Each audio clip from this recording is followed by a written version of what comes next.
7 বছর পর কাতার থেকে বাংলাদেশে আসছি। আসসালামু আলাইকুম। ওয়ালাইকুম আসসালাম।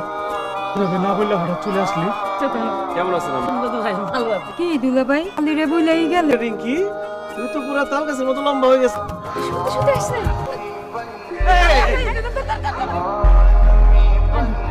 হ্যাঁ হ্যাঁ, কি করছো? শরীরটা ফুটকা মাছের মতো বানাইছো। বড় হচ্ছে এখন যে ঘুম থেকে উঠলি। আম্মা তোমার আব্বা আইছে সালাম দাও।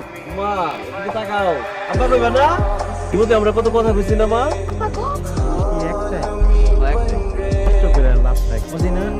চেষ্টা করে করতে আপনার সাথে পার্সোনালি কথা আছে, পরে কোনো নেই। আমরা পুরুষ মানুষ সাগরে কত কিছু করি, কয়দিনে ছুটি নিয়েছি। মা আজকে তোমার ট্রাইলার একটা বারো দিন। দুলা ভাই আপনার লগে কিন্তু আমার দরকারি কথা আছে, পরে কম। আমার লগে তো সবারই ইম্পর্টেন্ট কথা আছে। দেখছিস তো বাইরেটা একতলা আছে, দোতলা বানাইছে। রং রং পুরা বাড়িটা কত সুন্দর লাগতেছে। বর্ষাকালে চুয়াশা পানি জমে, প্লাস্টার ফাইটা যায়।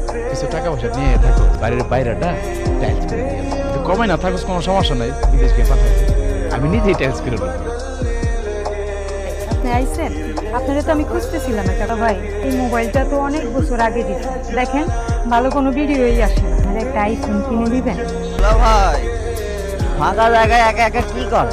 গ্রামটারে ভালো করে দেখতেছি। আচ্ছা ভাই, 5-7 লাখ টাকা তো আমার কাছে না টাকা নেই।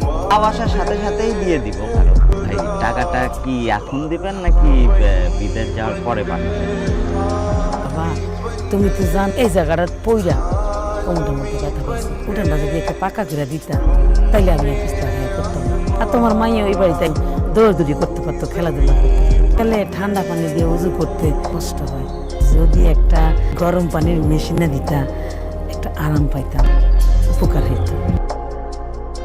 টাকা পয়সা কি আনছেন না আনছেন কিছু কিন্তু কম নাই। আমি তো মায়ের ভবিষ্যতের কথা চিন্তা করে 5 ভরি গয়না বানায় রাখছি। সামনে তো রিঙ্কির বিয়ার একটা খরচ আছে, ওটা একটু দিয়ে দিই। কি জানে ব্যবসা আর মাল উডানটা জমা করতে হবে, এগুলো পরে দিল। বিদেশ যা কিন্তু প্রথমে রিঙ্কির বিয়ার খরচটা পাঠিয়ে দেয়। বাজারের মধ্যে একটা ক্লাব ঘর দিতে যেতেছে, কফি মেশিন একটাও দিলাম, লাভ হইতো আর কি। আপনি যদি আমার 2 লাখ টাকা দিতেন আর কি, তাহলে ভালো হইতো। আমি সিদ্ধান্ত নিচ্ছি আমি আর বিদেশে যাবো না। একেবারেই চলে যাচ্ছি। তাই ভাবছি দেশে কিছু একটা কইরা বাকি জীবনটা দেশে পার করে দিব। জামাই যাবের মতে গতি কিন্তু আমার ভালো লাগতেছে। আমার তো মনে হইতেছে সত্যি সত্যি এবার বিদেশ যাবো। শোন, ওর কথা না রাখলো এই কথা কিন্তু ফেলাইতে পারবে। আইডিয়া কইরা জামার কাছে এই আপনারটা করবো। জামাকে শুনছি আর দেশে বেড়ে যাবে। বিদেশ যাবো না মানে? আমার কি এত টাকা ইনকাম আছে যে আমি এই সংসারটা চালামো? নিহারে সুন্দর করে বুঝাই এখন বিদেশ চলে যেতে। আমি আর বিদেশ যাইতে চাই না। আমি একটা প্ল্যান করছি। ভাবছি একটা রড সিমেন্টের দোকান দিব, লাভ হইব।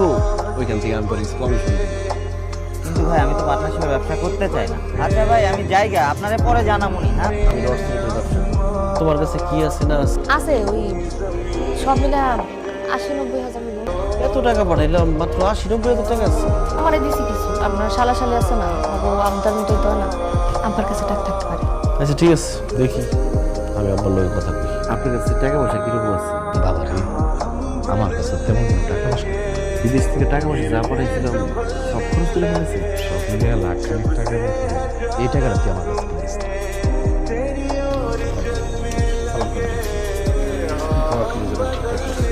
আর কয়েকদিন থেকে গেলে হয় না? দুলা ভাই আপনি কিন্তু কামরা ঠিক করেন। আপনি যাইতেছেন ভালো করে। এবার কিন্তু 7 বছর পর হইলে হইব না, 2 বছরের মধ্যে আমি আপনার এনে দেখতে চাই। আমি কেন আসুন বারবার? এখানে এসে আমি কি পাবো? বিদেশে 2টা পয়সা কামানোর জন্য আমরা কত কষ্ট করি। ছুটির দিনও আমরা ভালো কিছু না খেয়ে টাকা জমাই। তুমি নিজের কি সিরিয়ালের নায়িকা ভাবো?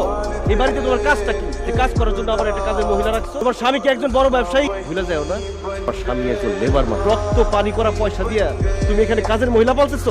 যোদ্ধার কষ্টের টাকা দিয়া সন্ধ্যাবেলা শিশি খাইতে তো লজ্জা করে না? কি করে নেই আপনাদের সবার দিকে? আমি নিয়োগ করছিলাম দেশে এসে দেশেই থাকবো, আর বিদেশে ফিরে যাবো না। চোখের সামনে ট্রেন ভাঙ্গা 3 জন বাঙালি লেবার মারা গেছে। বাকি জীবনটা আমি আমার পরিবারের সাথে, আমার সন্তানের সাথে কাটাবো, তো সেটা হইল না। তাই আমি আর মন খারাপ করেন না, দেরি হয়ে যাচ্ছে। আমার দেরি হয়ে যেতেছে নাকি তগো দেরি হয়ে যেতেছে টাকা দেখার জন্য?